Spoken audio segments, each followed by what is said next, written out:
when a struggling farmer stumbles upon a mysterious woman after a plane crash in his field. He has no idea how much his life is about to change. As he nurses her back to health, he learns a shocking truth. She's not just any pilot. She's a millionaire of the past as tangled as his own. Elliot Hayes had long since surrendered the ritual of marking days off the dusty calendar, hanging crookedly in the kitchen. Time for him had dissolved into an undifferentiated haze, a monotonous cycle of hard, glaring sunrises that promised only toil, fading inevitably into vacant, lonely sunsets that offered no solace. The wind, a ceaseless presence sweeping across the plains, one seemed to carry the distant, joyful echoes of Marianne's laughter mingled with Sophie's shrieks as they played among the wheat. Now, it only soughed through the brittle stalks, amplifying the profound silence that had consumed his life. His farm, which had pulsed with emerald rows of corn and beans, the green, thriving heart of his existence, was succumbing to a slow, relentless decay, an unwelcome mirror reflecting the weary state of the man who walked its barren furrows. He felt buried, suffocated not just by the growing mound of unopened, red-ink mortgage notices threatening foreclosure, but by the crushing weight of emptiness. Elliot fought a losing battle merely keeping the lights on in the sprawling, quiet farmhouse standing sentinel on the parched outskirts of Cypress Bend, a rural community that seemed to have collectively forgotten how to bloom, its own spirit mirroring the drought-stricken land. The tally of his losses was too great. First, his beloved wife, Marianne, her vibrant spirit slowly extinguished by the insidious creep of cancer. Then, their effervescent daughter, Sophie, a bright light snuffed out in a terrifying instant of screeching tires and mangled steel during a blinding blizzard 3 winters past. Since that final, devastating silence had fallen like a shroud, Elliot had methodically shut the world out, retreating into the punishing labor of his land, treating the endless work less as a means to live and more as a self-imposed penance, a sentence for survival he wasn't entirely convinced he deserved. One sweltering evening, as ominous, bruised clouds gathered and writhed in the bruised twilight sky, promising a storm that felt both violently overdue and strangely malevolent. Elliot stood listlessly watching the atmospheric turmoil brew over his thirsty, cracked fields. The air hung thick and still, heavy with a metallic scent of ozone and dried dust. He finally turned, his shoulders slumped with a bone-deep weariness, preparing to retreat into the hollow quiet of the house, when an unearthly, guttural roar tore through the stillness, vibrating not just the air but the very soil beneath his worn leather boots. His head jerked upwards, eyes instinctively scanning the turbulent heavens, just in time to witness a sleek, silver aircraft, utterly alien against a rural backdrop, tumbling in a sickening spiral, trailing a plume of black smoke like a dying star before it vanished abruptly behind the dense, dark silhouette of the tree line bordering the northern pasture. A surge of adrenaline, sharp and shockingly unfamiliar, pierced the thick fog of his grief. Without allowing a conscious thought beyond the raw, primal instinct to act, he snatched the familiar jangle of truck keys from the hook beside the back door and sprinted towards the aging pickup, its engine catching a reluctant cough as he slammed it into gear and aimed it toward the ominous column of smoke staining the darkening sky. The aircraft had carved a brutal scar through the landscape. It had ripped through the skeletal, long-neglected remains of the old apple orchard, snapping ancient, brittle limbs like matchsticks before skidding violently to a shuddering final halt against the eroded embankment of the dry creek bed. Acrid smoke and the sharp tang of aviation fuel mingled with the hissing steam escaping the crumpled, tortured metal fuselage. Elliot pushed his way through a treacherous tangle of jagged, splintered branches and twisted debris, the first fat, cold drops of the promised storm beginning to splatter against his face and neck. And then, amidst the chaos, he found her, still strapped into the pilot's seat within the fractured cockpit. A woman lay utterly still, unconscious. A dark, angry gash cut across her forehead, the blood a stark crimson rivulet against her shockingly pale skin. Only the taut webbing of the seatbelt held her limp body upright in the wrecked seat. His hands, usually rough and callous from years of unrelenting farm labor, moved with an unexpected, forgotten gentleness. Fumbling slightly, he retrieved his worn pocket knife, its blade slicing through the tough nylon of the seatbelt. The moment the restraint gave way, she slumped forward lifelessly, and he caught her, easing her carefully from the mangled confines of the cockpit. He lifted her slight form into his arms, carrying her through the now steady downpour, cradling her as if she were made of the most delicate, irreplaceable porcelain, instinctively shielding her still face from the driving rain with his own body. He had no clue who she was, where she had come from, or why she had fallen from the sky into his broken world. In that raw moment, navigating the muddy, treacherous path back to the house, all he registered was a fragile life suspended precariously in the balance, someone desperately in need of rescue, an act of intervention, of saving, he felt he hadn't been capable of, or perhaps worthy of, for far too long. Inside the dusty, quiet sanctuary of his farmhouse, he laid her gently on the faded floral pattern of the living room couch, the one Marianne had painstakingly chosen years ago. He located the old metal first aid kit beneath the bathroom sink, its contents meager but sufficient. His movements became methodical, almost automatic, as he cleaned the wound on her forehead, applied antiseptic, and secured a bandage, working with quiet focus through the long night while the storm raged outside, rattling the window panes. Hours later, as the first watery, gray fingers of dawn tentatively probed through the window, she stirred. Her eyelids fluttered open, revealing eyes clouded with confusion and the dull glaze of fever. When she finally spoke, her voice was a dry, raspy whisper, forming a single, unfamiliar name. Calla? Easy now, Elliot murmured, leaning closer, keeping his voice low and calm. My name's Elliot. Elliot Hayes. You crashed. Your plane crashed out by the north pasture. You're safe here now. Just rest. The following days unfolded with quiet, measured pace, dictated by the rhythm of Calla's slow recovery and the cautious, tentative dance of two strangers unexpectedly bound by circumstance. The woman, who introduced herself simply, vaguely, as Calla Jameson, gradually regained her strength, the fever receding, the color returning to her face.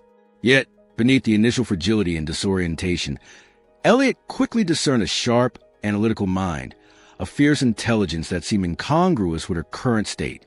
She asked questions, not idle chatter, but focused, perceptive inquiries about the depleted nitrogen levels in the soil, the inefficiencies of the ancient, leaky irrigation system he'd patched together countless times, the stubborn quirks of the old diesel tractor engine he could never quite master. There was an underlying current of quiet tension about her, the subtle, almost unconscious authority of someone accustomed to giving orders, yet was overlaid with distinct, persistent anxiety, a subtle fear of being recognized, of her sanctuary being breached. Elliot, a man made observant by long hours spent in solitude, noticed small, dissonant details. The startling precision with which he sketched potential alternative irrigation layouts on a discarded feed sack after only one walk around the perimeter of his fields. The calm, innate competence she displayed when faced with a dusty, defunct mapping drone he'd purchased years ago with optimistic plans, now abandoned in the barn. She diagnosed its complex malfunction and repaired it with a deftness that bespoke deep, ingrained familiarity, as if sophisticated electronics were second nature to her. Whoever Calla Jameson claimed to be, she was clearly more than just a pilot unlucky enough to be caught in a storm. But Elliot, sensing the invisible boundaries she carefully maintained, respecting the unspoken plea for anonymity in her eyes, didn't push the answers she clearly wasn't ready to volunteer.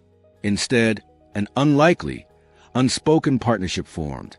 They fell into a routine, working side by side under the vast, indifferent canvas of the sky, digging new trenches for water lines, planting experimental rows of drought-resistant sorghum, mending sections of fence that had sagged under years of neglect. Slowly, almost imperceptibly, she seemed to be coaxing not just tentative signs of life in the exhausted land, but also stirring something dormant, something long buried within the weary landscape of his own heart. One cool evening, the comforting scent of burning oak filling the cozy living room as they sat near the crackling fireplace, her gaze lingered on the tarnished silver frame on the mantelpiece, the photograph capturing a younger, smiling Elliot, his arm wrapped securely around a laughing Marianne, a gap-toothed Sophie beaming proudly between them. Calla asked about them, her voice soft, hesitant, careful not to intrude, and Elliot, much to his own astonishment, found himself opening up, the words tumbling out, hesitant at first, then flowing more freely than they had in 3 long years.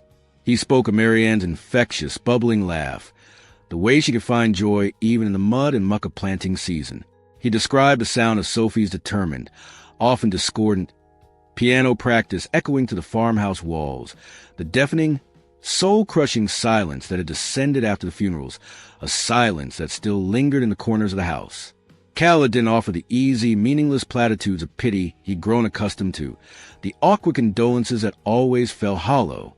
She simply listened, her gaze unwavering, her presence a quiet anchor in the storm of his memories. When his voice finally trailed off, the only sound in the room was the gentle pop and hiss of the logs settling in the grate. She whispered, her voice barely more than a breath, yet carrying immense weight. "I know what it's like. To lose things that matter more than your own life." A fragile bridge of shared, unspoken understanding stretched between in the firelight, a connection forged in mutual loss. The fragile equilibrium, the tentative bloom of trust nurtured in shared labor and quiet companionship, was perhaps always destined to be fragile, vulnerable to the harsh realities of the outside world. That reality arrived abruptly one blindingly bright morning, not with a whisper, but with the aggressive growl of powerful engines and the ostentatious plume of dust churned up by three imposing, gleaming black SUVs making their way jarringly down his humble, rutted dirt road. Elliot stepped out onto the sun-drenched porch, squinting against the sudden glare, an immediate, cold knot of foreboding tightening in his gut. Men in impeccably tailored dark suits, radiating an aura of urban power and influence utterly foreign to the rhythms of Cypress Bend, emerged from the vehicles. Their expensive, polished shoes looked absurdly out of place on the dusty, cracked earth as their sharp, assessing eyes swept the property before one of them, the apparent leader, called out her name. But it wasn't the name Elliot knew her by. "Calandra Evermore, we know you're here. It's time to come home." Calla, who had been calibrating the newly repaired drone near the weathered red barn, froze instantly, caught mid-motion as if turned to stone. Every trace of color drained from her face, leaving a stark, white mass of undisguised shock and raw, palpable fear. Elliot stared, his gaze shifting from the imposing strangers back to Calla. No, Calandra, and the disparate, confusing pieces of the puzzle suddenly, violently, slammed into place with sickening clarity. Evermore, the name resonated with the unwelcome, bitter clang of recognition. An aerospace and advanced technology dynasty, one of the wealthiest, most politically influential families on the planet. Their subsidiary, Agritech Solutions, pioneered the very automated drone technology and large-scale systems that had systematically undercut and driven small, independent crop-dusting operations like his own father's into bankruptcy. Their powerful corporate lobbying efforts in Washington have been directly instrumental in slashing the vital agricultural subsidies that kept struggling small family farms like his barely clinging to existence. In a cruel twist of fate, she was an heiress of the very empire that symbolized the forces crushing his world, the architect of his personal hardship. "You lied," Elliot stated, the words falling like shards of ice into suddenly charged, heavy air. His voice was devoid of warmth, flat and cold, stripped bare of the nascent tenderness that had begun to surface. "You crashed here, hiding out, and this entire time, all this time you were one of them. One of the people responsible for driving farms like mine straight into the ground." Calandra, took a faltering step toward him, her hands extended in a desperate, pleading gesture, her eyes wide with anguish. "Elliot, please, you have to let me explain.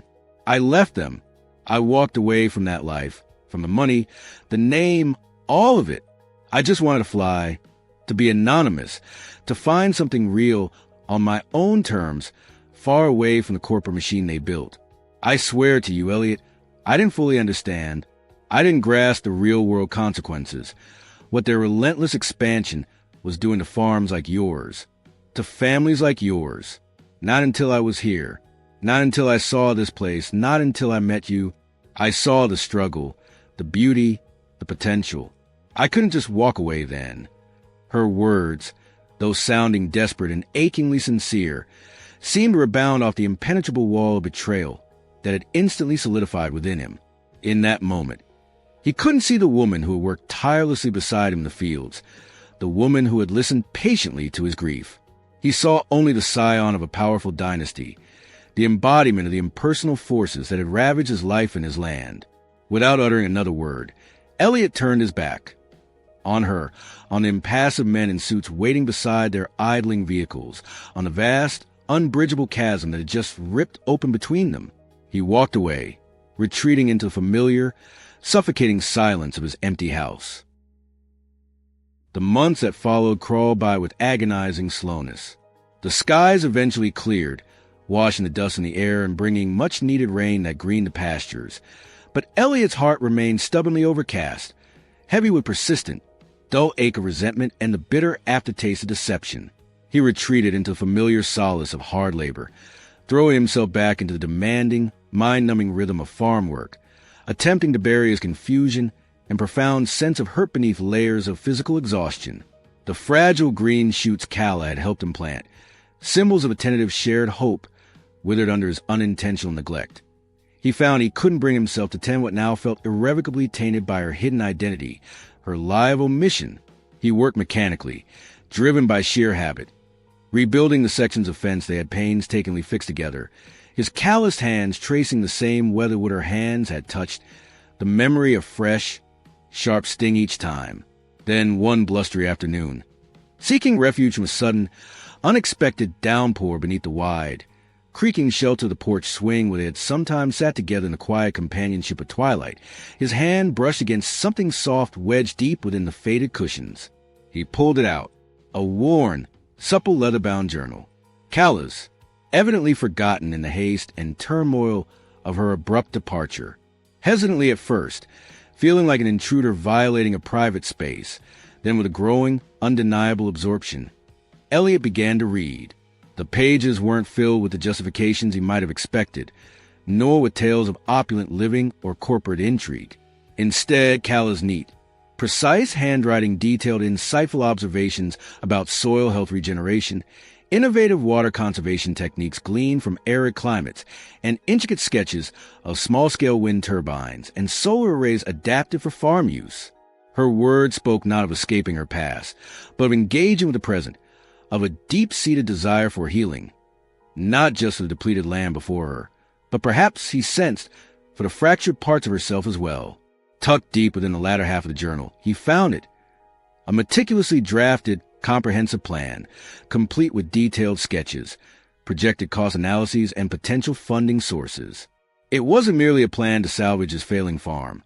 It was an ambitious, visionary blueprint for transforming the struggling acreage into something entirely new, something vital, a sustainable agricultural cooperative. The plans detailed open plots designated specifically for local Cypress Bend families who had been priced out of farming. There were schematics for integrating renewable energy sources to power the entire operation off-grid. There were outlines for community workshops focused on teaching sustainable farming practices, resource management, and even basic mechanics. It was a design for a sanctuary, a haven built on shared work, mutual support, and renewed hope for the entire beleaguered community. A faint, almost forgotten flicker of something, not quite hope, perhaps resilience, sparked within him. He sat there for a long time, the weight of the journal, the weight of her unexpected vision, heavy in his hands.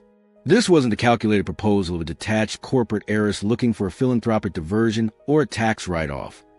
This felt like the deeply personal dream of someone who had genuinely seen the potential for redemption, both in the scarred land and maybe within the wreckage of her own complicated life. Clutching the journal and its surprisingly detailed blueprints, Elliot climbed back into his battered pickup truck, its engine turning over more reliably now thanks to Calla's tinkering. He drove into town, the familiar dust swirling in his wake. He walked into the sterile, fluorescent-lit quiet of the town council meeting, laid the worn journal and its accompanying plans firmly on the polished table, took a deep breath, and began to speak. He told Calla's story, not the sensational tabloid version of the missing Evermore heiress, but the quieter, more profound story of a woman who believed fiercely in second chances, who had seen a viable future for Cypress Bend when almost everyone else, including himself, had succumbed to despair. He spoke passionately of her vision for collective redemption, for building a resilient community, for cultivating a sustainable future rooted firmly in the very soil beneath their feet. And this time, the council members, the weary farmers, the skeptical townspeople, they leaned forward. They stopped shuffling papers. They truly listened. What transpired in Cypress Bend over the following months was nothing short of a quiet, grassroots resurrection, a community pulling itself up by its bootstraps, fueled by a shared, almost desperate yearning for tangible change. News of the ambitious co-op plan, initially seeded by the enigmatic woman who had literally fallen from the sky and then vanished just as abruptly, spread through the town and surrounding farms like wildfire, catching hold in a dry, neglected field. Volunteers materialized from every dusty corner of the struggling community. Neighbors who hadn't exchanged more than a curt nod in years now worked shoulder to shoulder.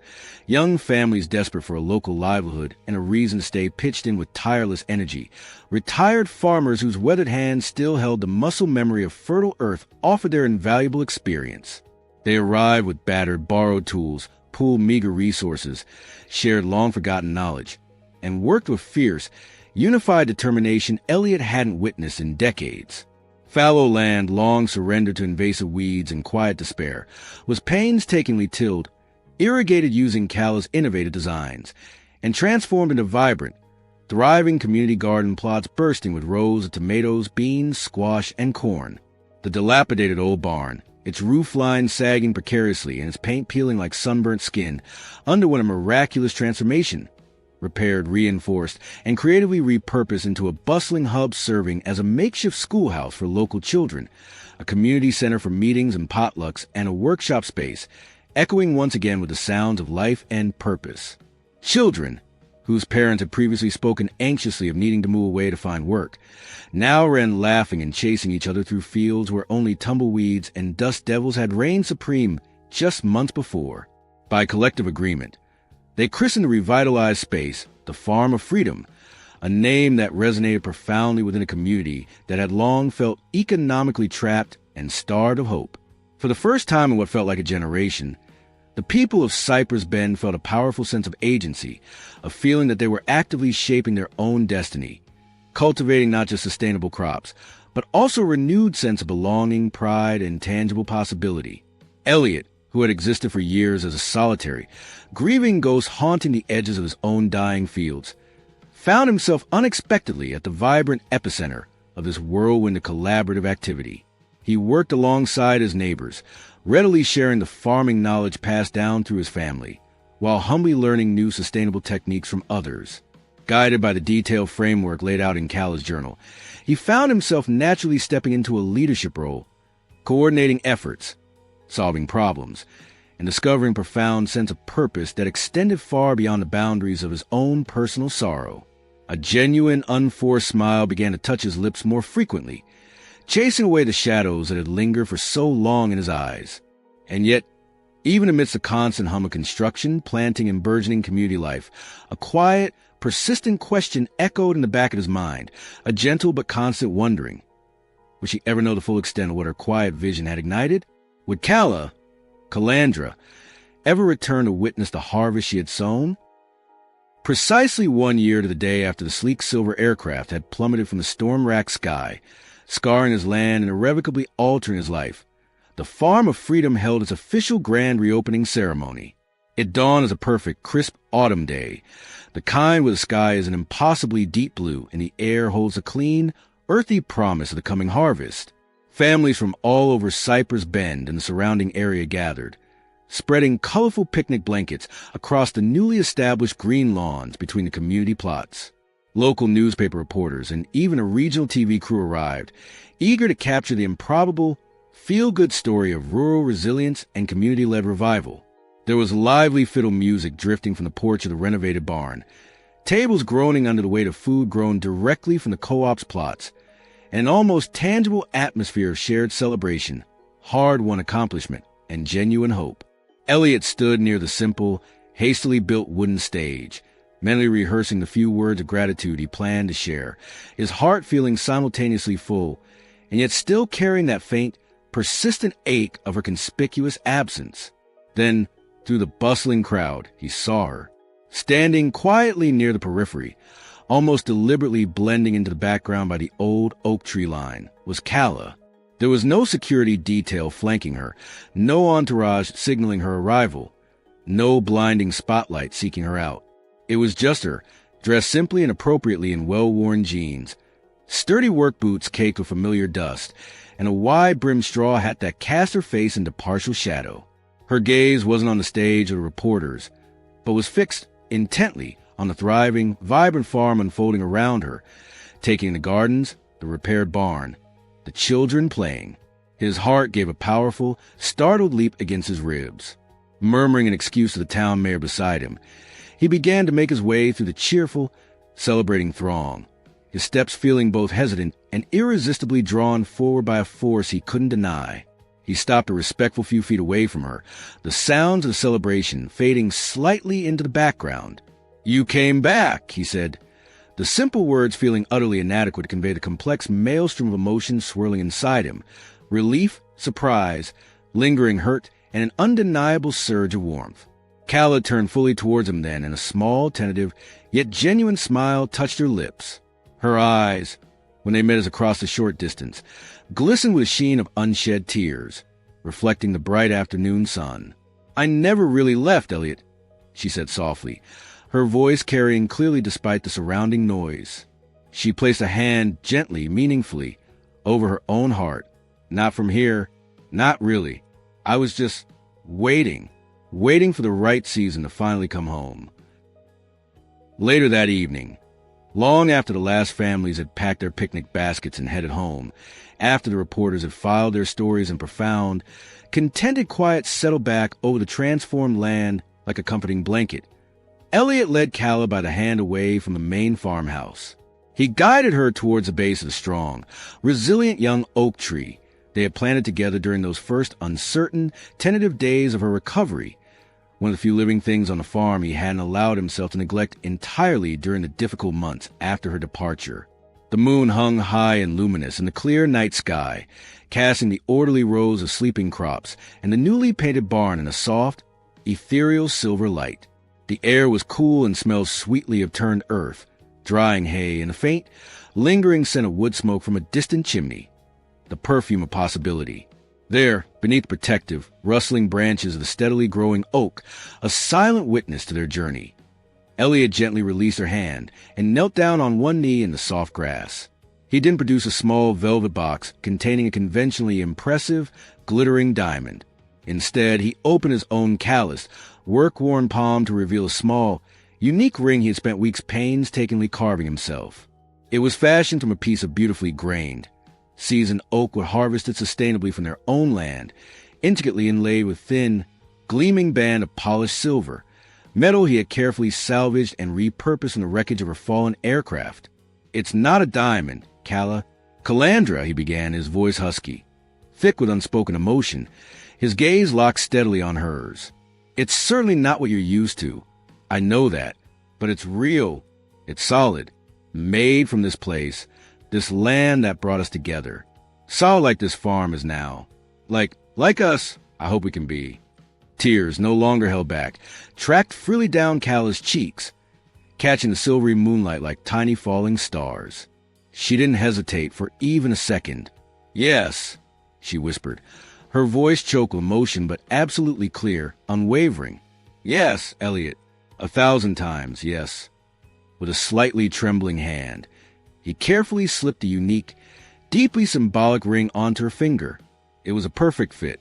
They married quietly, simply, a few weeks later, right there on the land that had, in its own profound and unexpected way, saved them both. Their ceremony wasn't lavish, but it was deeply meaningful, attended by the warm, supportive community of Cypress Bend, who had wholeheartedly embraced them both and become their de facto extended family. They exchanged their vows witnessed by the thriving fields, the contented livestock, and the sturdy, renovated barn, all standing as powerful testaments to their improbable, shared journey of healing and rebuilding.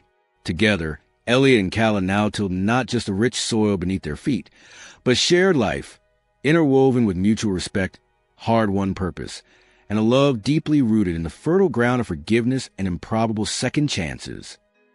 In the years that followed, the farm of freedom didn't just sustain itself. It flourished beyond even Calla's most optimistic projections outlined in her journal.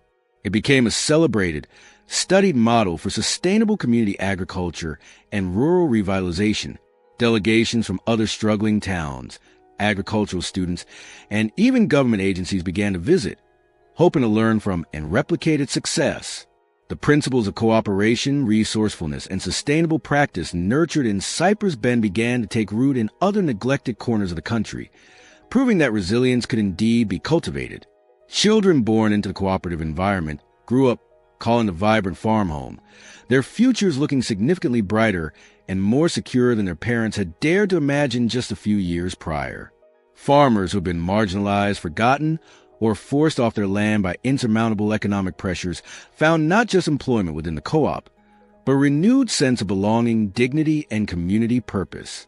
And at the quiet center of it all, working side by side, their lives deeply intertwined with the rhythms of the land and the community they served, were Elliot and Calla, two souls once shattered by loss and circumstance, who had unexpectedly collided amidst the wreckage of a violent storm, became the steady, beating heart of an inspiring story.